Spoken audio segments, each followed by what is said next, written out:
And there was a great example of it being used in Turkey recently, where there was a big fight on the pitch, people punching, kicking each other, and they just used VAR. The referee sat there one by one, and you know what normally happens in those environments? One or two guys get sent off, but people get away with it. But loads of people get away with it. They just went through. They went, but one by one, red, and one guy went over at the start, hit a guy and sneaked off. Yeah. You're done as well. And that's where you think that's where it's going to be perfect. And you can go back and I've seen, we've all had it where our team's been. We've seen one of our guys get punched or kicked or headbutted, and the referee hasn't seen it and he hasn't been sent off, and you just think, oh, not only should he miss this game, he should miss the next 3 as well. Yeah. All that's gonna go.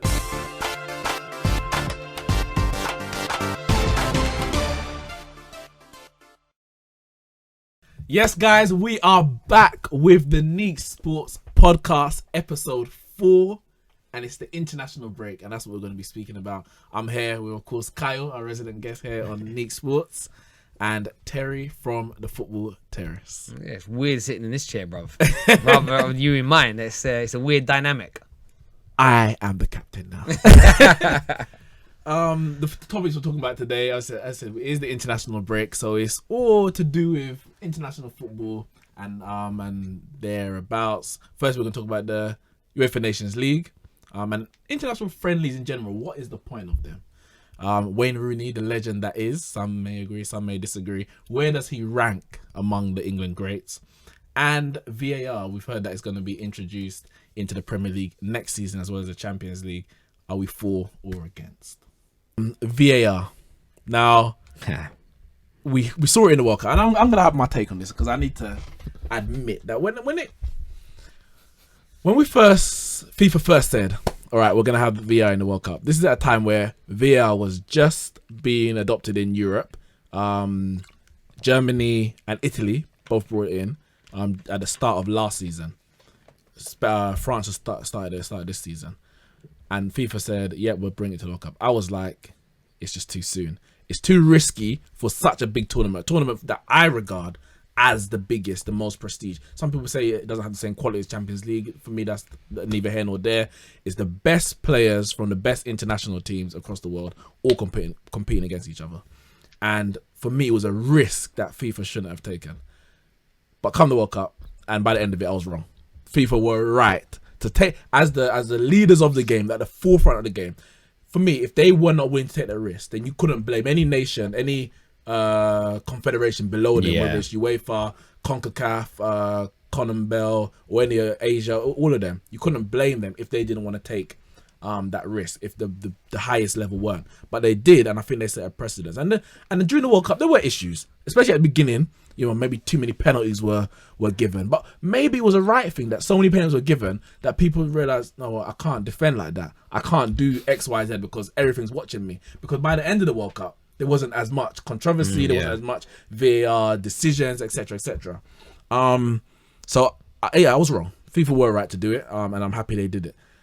The Premier League, however, and the FA, they're taking very long, or they've taken very long, shall I say, to actually get on board. They trialled it in the FA Cup, and I think it had a few issues there, and so they decided we're not going to use it this season. But I think after the World Cup, everyone should have been on board because it worked. By the end of the World Cup, for me, it was like, how have we been living without it for so long?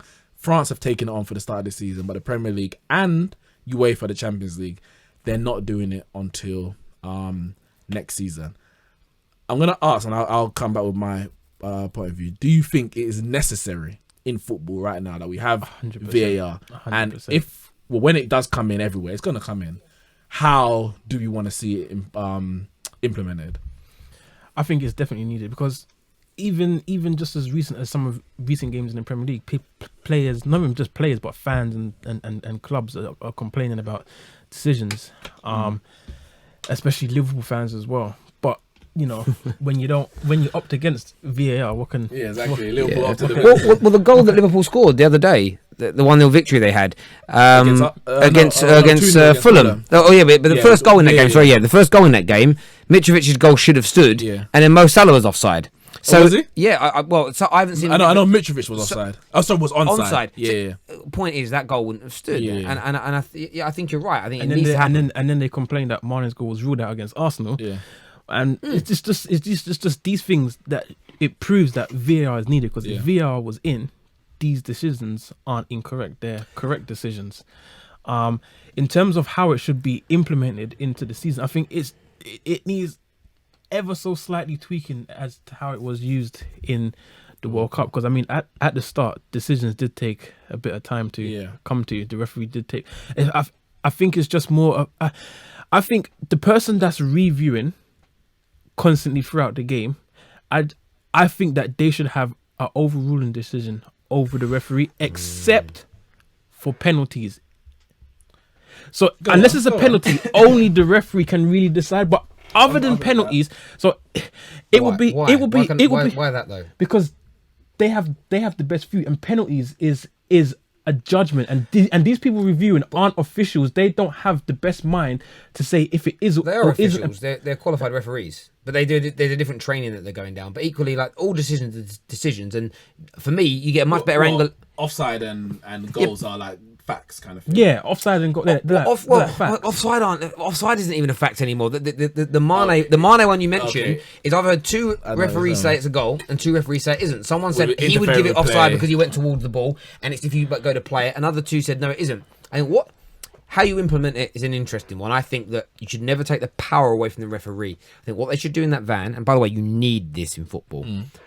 What I loved about it at the World Cup is the fact that I still didn't agree with all the decisions, but I love the fact that the referee looked at it again. So if I'm sitting in that box, I would radio through and be like, yo, ref, you might want to look at that again. That's what I'm going to say to you, not in those words, but I think you should review that decision.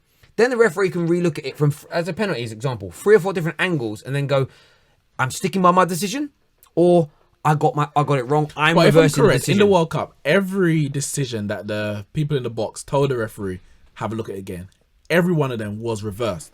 The only one that wasn't... I don't think they was. I don't think anyone did. No, all of them were changed. I'm sure all of them were changed. I think there might have been one that wasn't. The only one I remember was the Ronaldo incident where they told him to look at it, which surely would have been for a red card, but you're not going to tell them to look at it for a yellow card. And then he gave a yellow card instead of a red card. Where I would say that his decision wasn't possibly that of who was in the box. Because I think if you're looking at the box and you're like, have a look at it again, in your head, you're thinking it's a penalty, but it's your decision to make that call. So you might as well just make the call. But it should be, because if you're taking that away from the referee, if I'm in the box, if I'm in the van, I've got overruling power, that means I'm in control of that game. Because it literally means theoretically, you could make, as a referee, you keep making decisions, and I can keep sitting there and saying, no, overrule it, because incorrect. I think what you need to do is say to the ref, there's 2 ways. You can either let teams have a certain amount of challenges. Yeah. But then... I don't know how that always works. But yeah, that makes it No, hard. but you don't necessarily take away the power from the referee, because if you think about it, right, because like penalties is like the biggest decision in football. Like penalties can win and lose games. Like for instance, like Mara's penalty against Liverpool, which he missed, it could have won the game. Penalties win and lose games. If the referee has the decisions of penalties, the people upstairs say, have a look at that, and then the referee will decide if it is or isn't a penalty. That's fine. Free kicks are different. They won't necessarily say that is or isn't a free kick. The referee would just give a free kick or not. Whatever they think, they have no say in. It's decisions like if someone elbowed someone in the face and the referee wasn't looking but behind him, it'll say, ref, stop, we've got an incident here.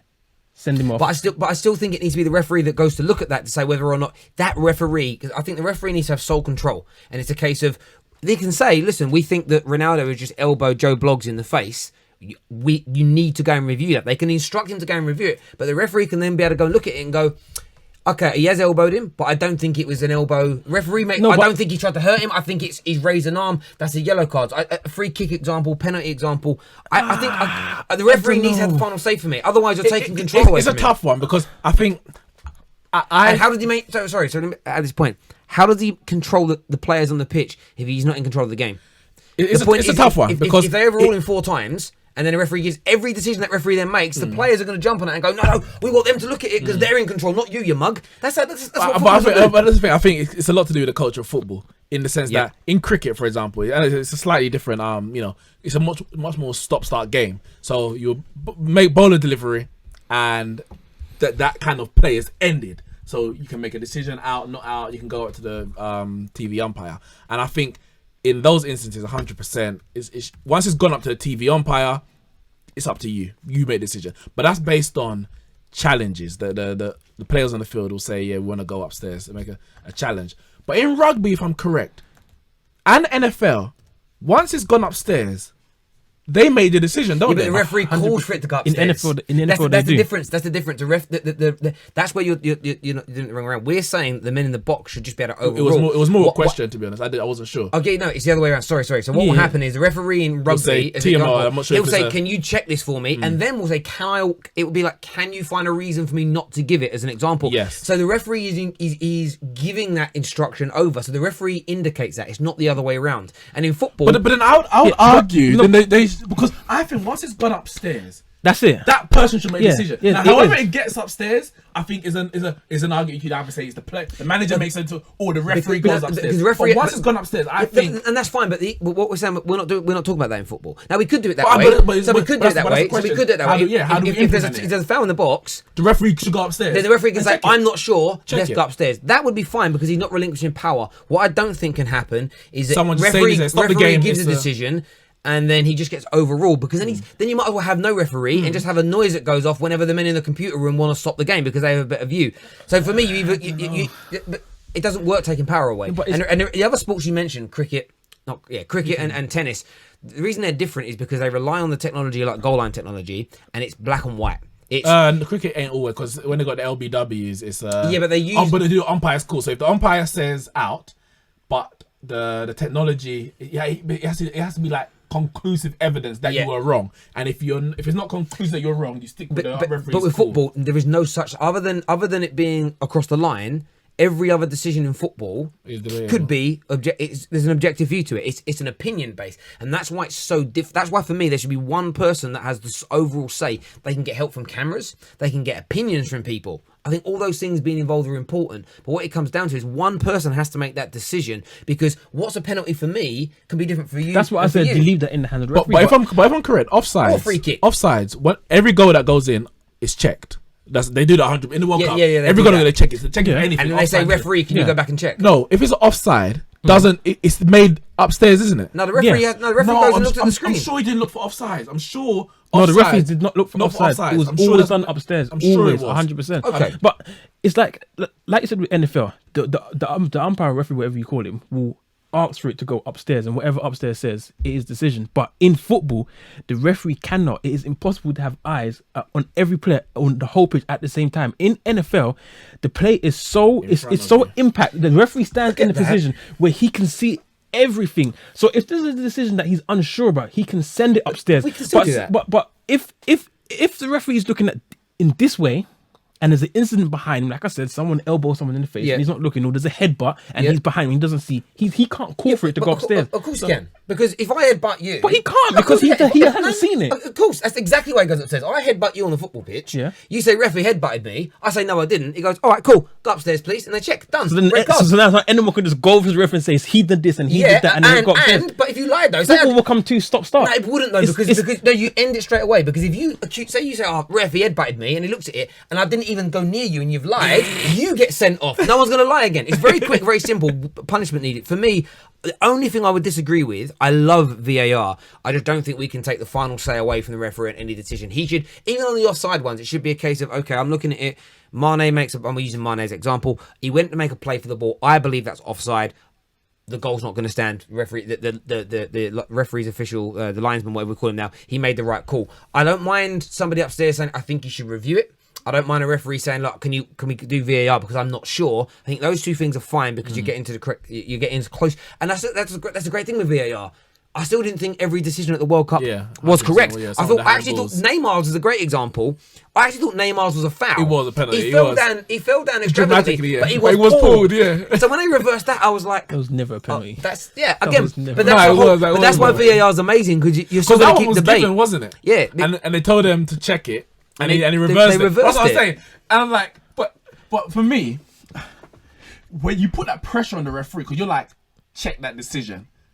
If it was correct, you wouldn't tell him to check it. If you believe he made the right decision, you wouldn't tell him to check it. But because you in the box believed he got it wrong, you're going to tell him to check it. You can change his mind, So you're basically kind of telling him, you got that wrong, you know. So but it's up to you to change it, but you got it wrong. And I think that's too much pressure on the referee in that instance, because and then you might get an instance where the referee's like, say he's had a difficult game and some decision being questioned, and it's like, no, I'm not changing that decision. even though it's the wrong decision, Well, I'm not changing. That's an interesting one. Yeah. And I think for me, once you take it out of the referee's initial, I saw an incident, I'm giving a red card or a penalty or a free kick, whatever it for that incident. Once you go to the TV, especially because these people are now trained to be TV officials in terms of watching the replays, I think that they should be qualified enough to make the decision. Now, how it gets up there is an argument. The referee may say penalty. Can you check that VAR? And VAR will tell you yes or no. Not all right. Go and check it. Because again, that even takes longer. They've looked at it. I get that. Then they tell you to go look at it. I get that, but I think your point's right. I think you can, if you're going to say offsides as an example, that will be every goal they check for offside.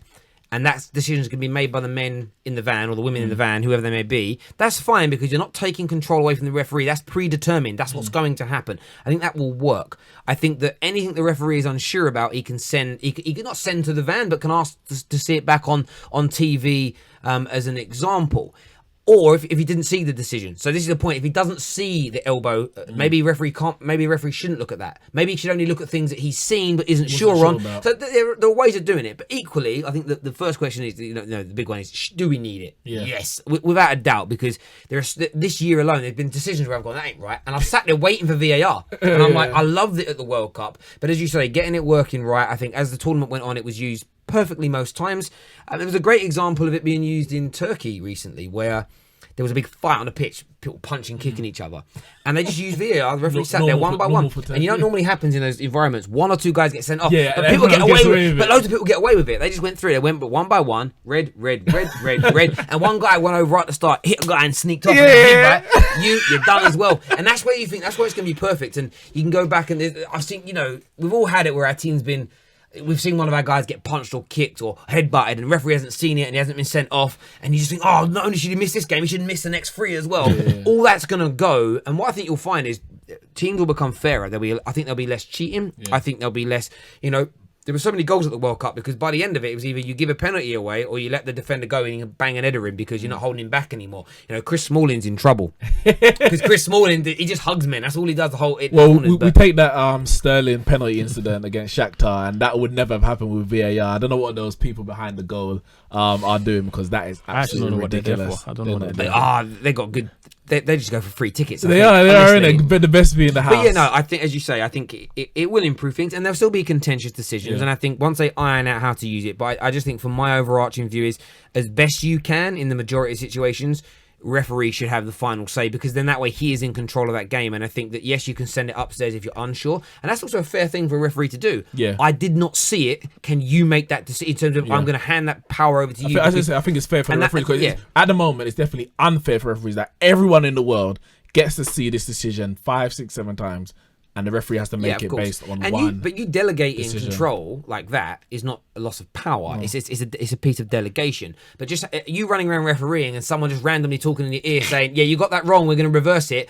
You lose control of the game, because the players will stop respecting what you're saying and doing. I really do think they will stop respecting what you're saying and doing on the football pitch if there's no point in you being there. But in how many sports, in modern day sports, where everything is so competitive and everyone is so elite now, that a single person or a single referee is in sole control of that sport or of that game? Like, they need help. Like, the referee needs lots of help. Like in tennis, like he sits there and the people that are standing behind each player make the decisions out in. But he can overrule it. The umpire can overrule it. He very rarely does, but he can overrule it. You trust him, but how often does a referee overrule linesmen for giving offside? Very, very rarely. So they have that same help. The point I'm making is they can have help and they can delegate, but one person, like in any walk of life, a person has to be in control. You can't. You have to have that. Now, if you want it to be the men in the sky, great, but then you don't need a referee. But you need to have someone that is in control. Otherwise, who's accountable? Who's accountable when it goes wrong? You need a human being there to manage that situation. Well, I know Javerne's probably in the back there saying, "Robots, we need robots." Because that's he's very much for that. But you guys, let us know. VAR, is it good for the game? I know there's a lot of traditionalists out there saying, no, human error. But then when it goes against their team, they're the first ones in the comments saying, "How did that referee get it wrong?" So yeah, That's it with the Neeks Sports Podcast. I know it's the international break, but obviously there's always a lot to talk about when it comes to football. Thanks to Kyle again for joining us here, and Terry from the Football Terrace. Make sure you check out the link in the description below. You can catch the Football Terrace, all their videos there, all our videos, and you can hear the full audio of this podcast on SoundCloud, Spotify, and iTunes. The link is in the description. That's it from me, Neeks, here for your podcast, and I'll see you next time.